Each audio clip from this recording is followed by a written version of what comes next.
जरा समझने वाली बात है कि प्रोटोकॉल में भी नहीं बैठता है। अगर आमरण उपोषण पे बैठा हुआ आदमी है तो वो नियम ये होता है कि वो अवगत कराया जाए और सिस्टम के अंदर लेटर के माध्यम से अवगत कराने के बाद ही वो नारियल पानी या कुछ भी पानी पी करके अपना आमरण उपोषण तोड़ सकता है। तो सुपारी लेकर आए हुए कुछ लोग ऐसे महसूस हो रहा है। मैं बताना चाहूँगा, ये चेहरे को जरा गौर से देख लो। ये पार्टी के सीनियर महादेव जानकर साहब हैं और इनकी ही पार्टी का ये पदाधिकारी नीचे बैठा हुआ है और इसी पार्टी के कुछ पदाधिकारी नारियल पानी लेकर घूम रहे हैं। समझ में नहीं आता ये कैसे कार्यकर्ता है, कैसे पदाधिकारी हैं, कैसे पार्टी के लोग हैं। सीनियर से लेकर जूनियर तक किसी को कुछ अता पता नहीं है, कोई किसी के लिए कुछ भी कर रहा है। तो कुछ ऐसे भी रिपोर्ट देख लीजिए, ये पोस्टर देखिए, ये लोग बैठे हुए हैं। ये पिछले 7 दिन से भूखे प्यासे यहाँ पे बैठे हैं, बेमुद्दत आमरण उपोषण है। ये सभी को दिखता है। इस मुख्यालय में कम से कम नहीं तो हज़ारों की संख्या में एवरीडे लोग पहुंचते हैं। यहाँ आमदार खासदार का भी आना होता है, प्रशासनिक अमले का भी आना होता है। लोग देखते हैं, सहानुभूति। झंडा उतार के ले जाने के समय क्या आपका आमरण उपोषण भी तोड़ने की कोशिश की गई? क्या किया गया वो? हाँ, वो लोग आए थे, नारियल पानी लेकर आए थे। बोलते कि आप नारियल पानी पी लो। बताइए आप, मैं उनके हाथ से नारियल पानी पी लूँ? महानगर पालिका के तरफ से कल को महानगर पालिका के अधिकारी आएंगे, बोलेंगे तुमने उपवास तोड़ लिया, खा पी के सीधा मुझे जेल में डाल देंगे। हाँ, मतलब उन लोग मुझे तकलीफ देने आए थे। सीधा सीधा यही दिख रहा है कि वो मुझे तकलीफ देने ही आए थे। ये माना जाए कि पार्टी आपकी एकदम छिन्न भिन्न है और असहाय है, उसका कुछ अस्तित्व नहीं है, कुछ वैल्यू नहीं है, कुछ गणित नहीं है, कुछ हिसाब किताब नहीं है। एक पदाधिकारी बैठा हुआ है, दूसरा आता है पोस्टर छीन के ले जाता है, झंडा उखाड़ के ले जाता है पार्टी पर, और पदाधिकारी ऊपर के सीनियर को कुछ पता ही नहीं। वो बोलता है मुझे कुछ पता ही नहीं। अलग अलग कार्यकर्ता अलग अलग बात कर रहे हैं। मतलब पार्टी का कोई मतलब अस्तित्व और उसका रूप नहीं है। पार्टी का कि ये गलत मुद्दे पे बैठा है। मैं वही पूछना चाहता हूँ, मेरा मुद्दा क्या गलत है?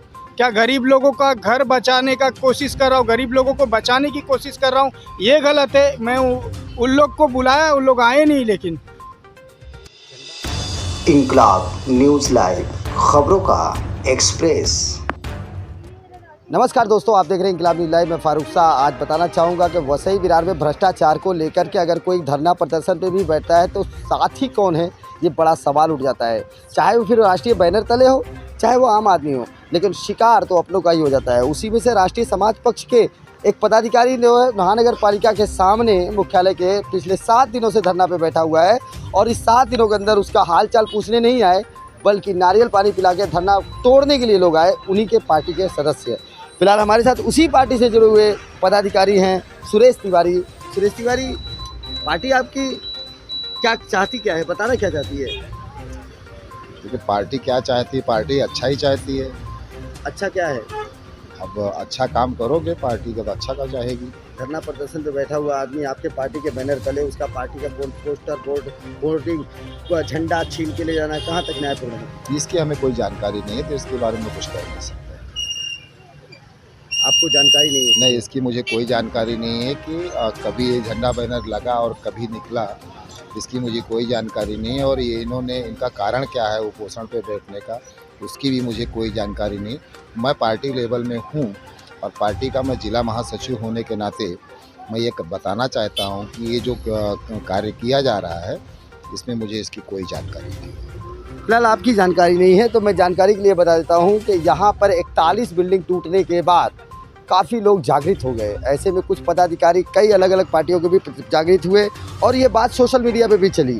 इसके बाद ये यहाँ पर राष्ट्रीय समाज पक्ष से जो व्यक्ति बैठे हुए हैं उनका मुद्दा है कि 7 बिल्डिंगों का एक और मामला है जो अभी वक्ती तौर पे अभी चल रहा है, उसका निर्माण कार्य चालू है।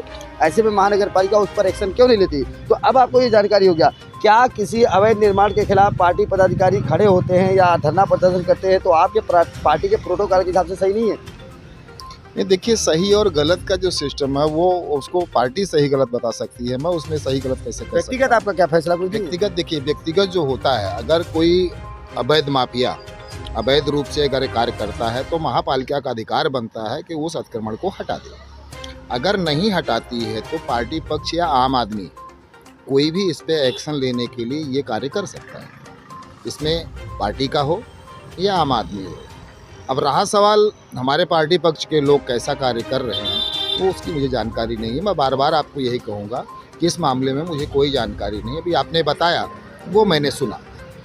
क्या भ्रष्टाचार के खिलाफ अगर आवाज़ उठाता हुआ कोई आम आदमी आपको मिलता है तो क्या आप लोग ऐसे ही बोलोगे कि उसका व्यक्तिगत फैसला है, वो भ्रष्टाचार के खिलाफ अपने व्यक्तिगत रूप से बैठा है? नहीं, मैं व्यक्तिगत कैसे हो सकता है?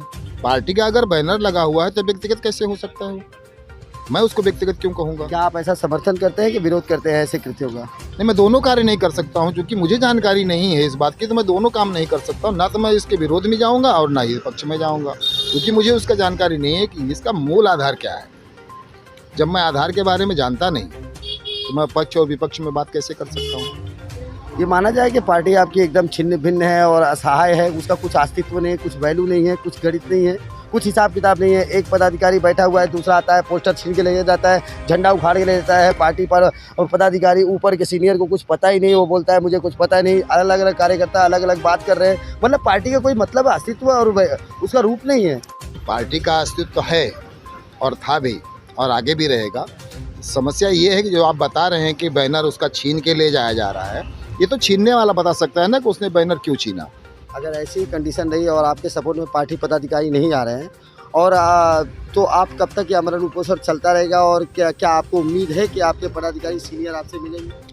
नहीं, पदाधिकारी सीनियर जो है मेरे, उनका सपोर्ट है मुझे, लेकिन जो पदाधिकारी जो छोटे मोटे लेवल के वो लोग मुझे तकलीफ दे रहे हैं। जो मेरे सीनियर लोग हैं उनका सपोर्ट है मुझे।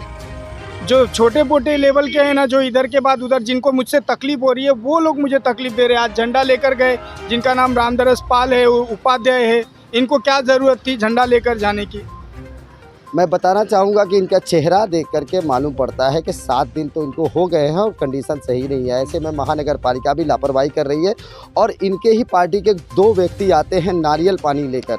जरा समझने वाली बात है कि प्रोटोकॉल में भी नहीं बैठता है। अगर आमरण उपोषण पर बैठा हुआ आदमी है तो वो नियम ये होता है कि वो अवगत कराया जाए और सिस्टम के अंदर लेटर के माध्यम से अवगत कराने के बाद ही वो नारियल पानी या कुछ भी पानी पी करके अपना आमरण उपोषण तोड़ सकता है। तो सुपारी लेकर आए हुए कुछ लोग ऐसे महसूस हो रहा है। मैं बताना चाहूँगा, ये चेहरे को जरा गौर से देख लो, ये पार्टी के सीनियर महादेव जानकर साहब हैं और इनकी ही पार्टी का ये पदाधिकारी नीचे बैठा हुआ है और इसी पार्टी के कुछ पदाधिकारी नारियल पानी लेकर घूम रहे हैं। समझ में नहीं आता ये कैसे कार्यकर्ता है, कैसे पदाधिकारी है, कैसे पार्टी के लोग हैं। सीनियर से लेकर जूनियर तक किसी को कुछ अता पता नहीं है, कोई किसी के लिए कुछ भी कर रहा है। तो कुछ ऐसे भी घटना वसई विरार में घट रही है। फिलहाल इनकी जान पर जो मामला बना है उसे भी प्रशासन को संज्ञान में लेना चाहिए गंभीरता से और समझना चाहिए कि इनका मुद्दा क्या है, मामला क्या है और उस पर उनका एक्शन क्या लेना चाहिए और इनके साथ न्याय कैसे होना चाहिए। सिटी सर्वे की रिपोर्ट में मैं फातिह।